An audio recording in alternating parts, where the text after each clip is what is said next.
on the previous episode of Talk That Talk. I mean, I'm just gonna be real. I'm gonna keep it real. That's what we do on this show. A lot of band directors lazy. Quan. They want to go to work. They want to get that check, daddy, and then they head on home. And then they tell, "Oh, woe is me." They don't want to research. They don't want to do, go that extra mile. And they may have other responsibilities too. I get that part, but in order to grow a program, it takes a lot of things that aren't just sitting in a room and rehearsing. You have to have a good business mind. You have to be able to raise funds for your band program in whatever way your city allows you to do.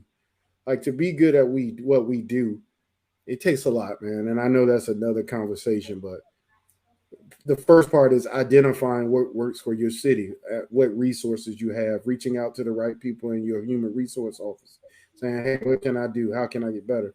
Finding out when your school board meetings are and going at university level, going to faculty senate meetings. Like these are all avenues that people can take, man, but they just either choose not to or they just don't know. And I remember when I was in college, Mr. Adams said, "Telling me you don't know is not a good enough excuse. It's too many people around here that's got the answers that you're looking for." So that's the way I look at it, even in my adult life, man. Ask the right questions to the right people. I would just say the only thing that I would say to that, Rick. So I'm well, Mario, me, real quick, well, final point.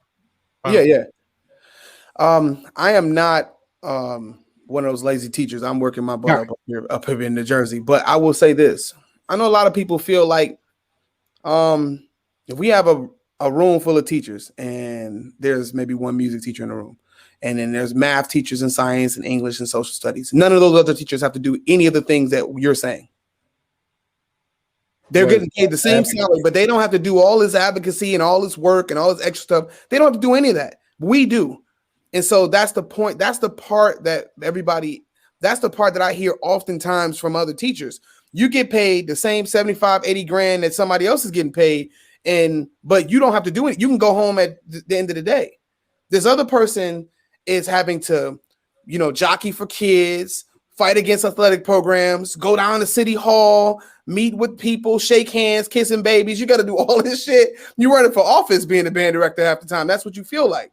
And I have had to do all these things. And I'm saying, though I've done them, is that really, that's not that. So you're fighting for something, but that's not a level playing field.